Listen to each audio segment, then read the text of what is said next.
pas de preuves, automatique à l'instant même. Vous le savez, depuis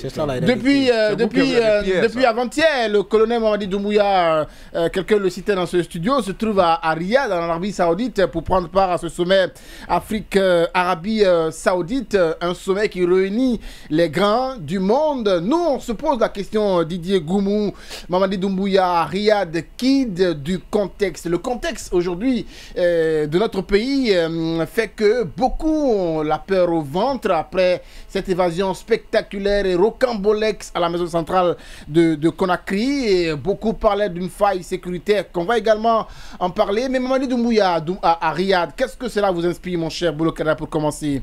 Moi, je pense que c'est l'arrivée de Mamadi Doumbouya à Riyad, c'est un non-événement pour nous. Parce que si vous voyez aujourd'hui la situation sécuritaire de notre pays, la situation économique de notre pays, que quelqu'un peut laisser notre pays dans cette situation et se mettre à voyager, et nous connaissons les voyages de Mamadi Doumbouya, combien ça coûte à l'État guinéen. Tout dernièrement, il a fait un voyage aux Nations Unies. Oui. Il avait pris un avion qui coûtait... Mais c'est le même avion. Voilà, des avions qui coûtaient 7 000 euros par heure. Ouais. Mamadi Doumbouya va faire combien d'heures aux États-Unis, à Riyad? Il nous a promis, il nous a montré un avion ici qu'il a envoyé ça pour la Guinée. Ouais. Pourquoi il ne parvient pas à voyager? Moi, je pense que Mamadi Doumbouya doit se mettre aujourd'hui sur l'essentiel. C'est-à-dire, l'essentiel n'est rien d'autre que comment ce pays peut se retrouver dans l'ordre constitutionnel. Alors, parce que moi, jusqu'à présent, je me demande pourquoi ce monsieur a fait le coup d'État du 5 septembre. Parce que absolument, depuis qu'il est là, il n'a absolument rien fait. C'est votre bébé, mon frère. Attendez, s'il vous plaît. C'est votre bébé. Attendez, s'il vous plaît. Je suis en train de parler. C'est le bébé de tout le monde. C'est votre bébé aussi, parce que c'est vous qui avez applaudi. C'est vous qui avez dansé.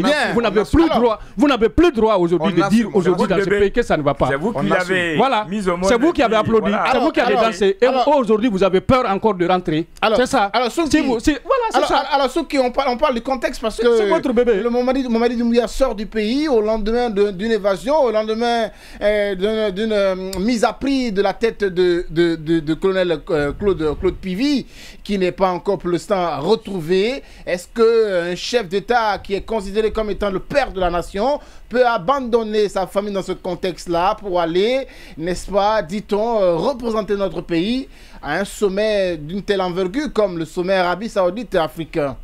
Il faut regretter d'abord, c'est le président de la junte, le colonel Mamadi Doumbouya.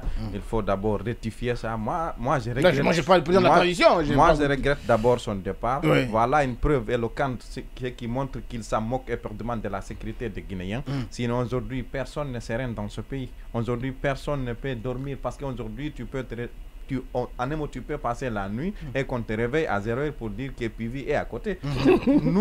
Moi j'étais un témoin oculaire l'autre fois à T8.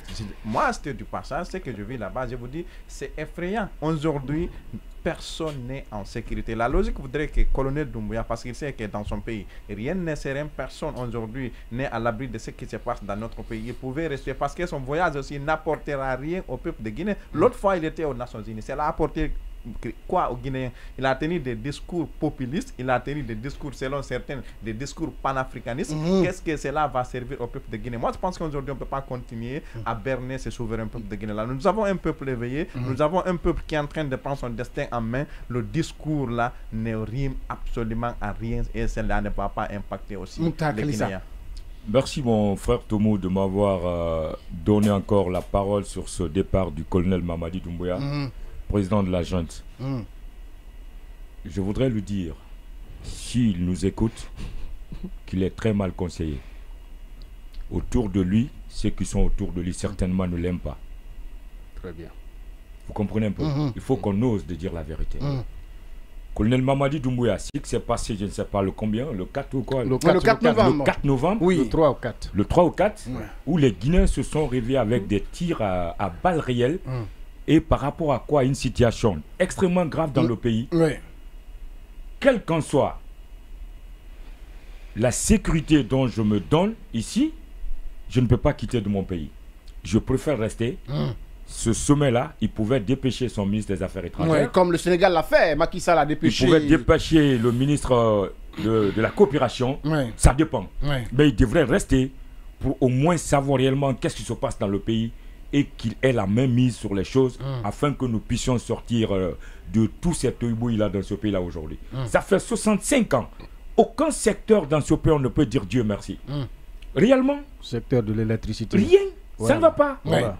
Rien ne va. Alors que colonel Mamadi Doumbouya a sa décharge n'est pas responsable. Bien, il finit.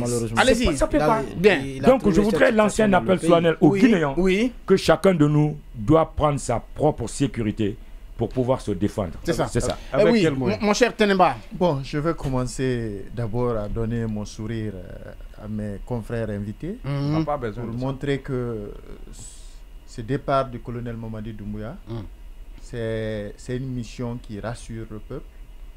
Et c'est une mission aussi qui est d'une importance très capitale parce que on n'est pas le seul pays en transition. Mais si on voit que la Guinée est le seul pays parmi les poussistes qui est représenté. Non, pas du tout. Vous avez vu Mamadi Doumbouya avec le gars, le président de la junte du Gabon, Clotaire Nguema. Il n'est pas le seul président de la junte là-bas. Il n'est pas informé. Il y a les ministres des Affaires étrangères. Allez-y quand même. Il n'est pas le seul président de la junte. Mais en Afrique de l'Ouest quand même, il a été le seul.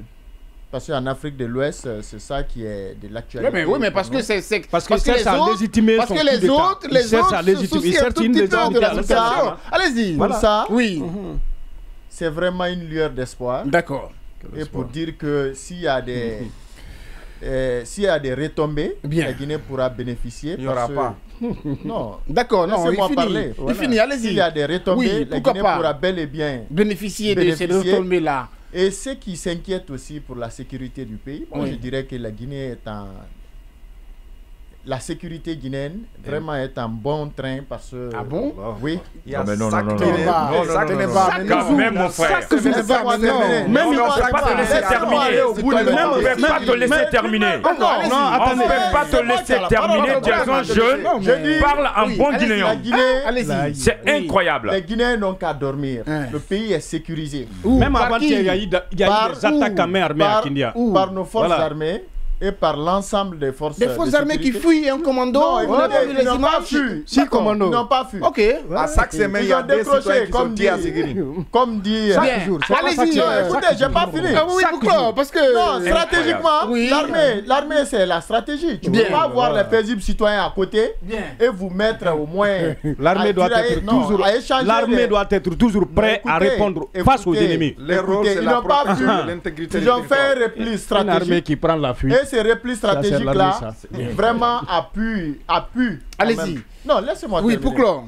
A pu nous éviter quand même des coups de tir, des coups d'échange entre les commandos qui étaient venus. Tu n'étais pas là quand ça se passait. J'ai vu la vidéo. Tu n'étais pas là. Kaba, le repli allez-y Kaba. Incroyable. Allez-y Kaba. Écoutez, Mamadi Doumbouya, Riyad,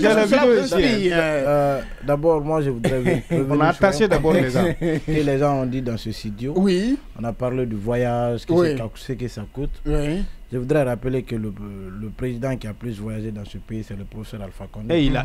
Et ça a été bénéfique pour la Guinée aussi. Allez-y, voilà. Fini. Moi, je suis imperturbable. Quand vous parlez, vous n'avez pas vous avez vu qu'il a respecté votre temps de parole. Allez-y. Attends, allez-y, vas-y. C'est là où il veut venir.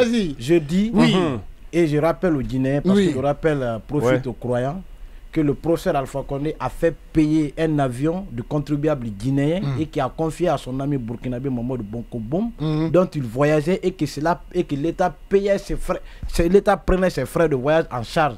C'est une réalité, nous le savons. C'est des allégations, ça n'a aucune preuve. Allez-y, il finit, allez-y, Kaba.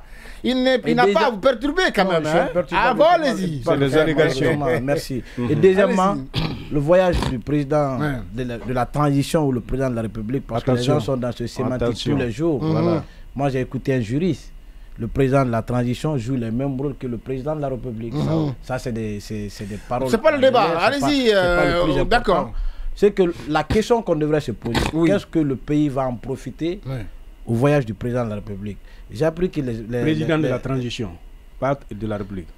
Si vous permettez, M. Bouloukada. Non, non, non, attention. On ne peut pas admettre ça. Non, Bouloukada, on va le laisser aller au bout. Il a les mêmes prérogatives que celui qui a forcé un coup d'État. Allez-y, Kaba. Oui, allez-y, Kaba. On ne rentre pas dans ces détails-là. Allez-y sur le sujet.